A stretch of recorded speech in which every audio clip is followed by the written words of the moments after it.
In Jacksonville Beach, the sun and the surf still draw in tourists.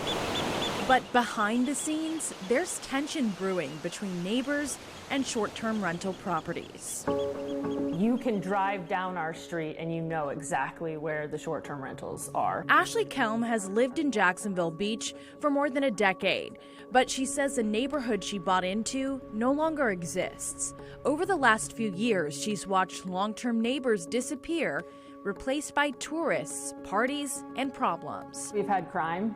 We've had gang-related activities literally next door to me. We had, rap videos being filmed on Saturday morning. And it's not just a disruption to her lifestyle, it's a disruption to the housing market.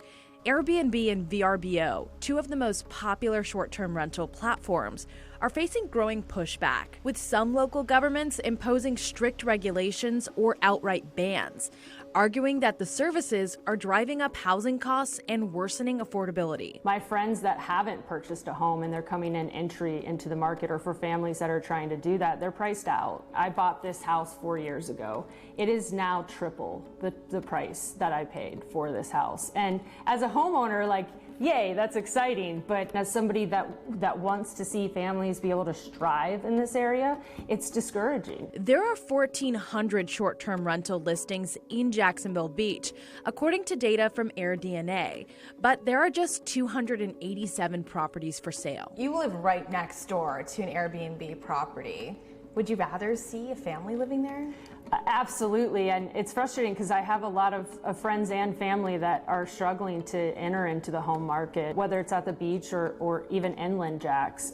The prices have gone up. According to Harvard research, this trend is playing out in cities across the country. Investors and short-term rental companies are snapping up homes, shrinking the supply for first-time buyers and long-term renters, and making it harder for middle and working class residents to find a place to live. It's sad to see the amount of units that are used for short-term rentals when there is such a demand for units to live in. Local leaders say they want to act, but state laws tie their hands. Florida cities can't create new short-term rental ordinances unless they had rules in place before 2011. That means places like St. Pete and Neptune Beach have some control, but Jacksonville Beach doesn't. Cicely Hodges with the Florida Policy Institute believes regulation could help with affordability. An increase in short-term rentals depletes the actual affordable housing supply,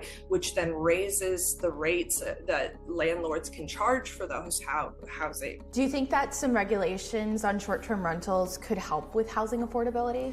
Absolutely. It would discourage the corporations from entering into the housing market because they wouldn't have this easy avenue of short-term rentals. But it also would increase the values and the experience within our neighborhoods. It scares me a lot for future generations. This isn't an issue for me personally in being able to buy a house. My battle is with what I live next to. Advocates want the state to hand control of short-term rental rules back to local governments.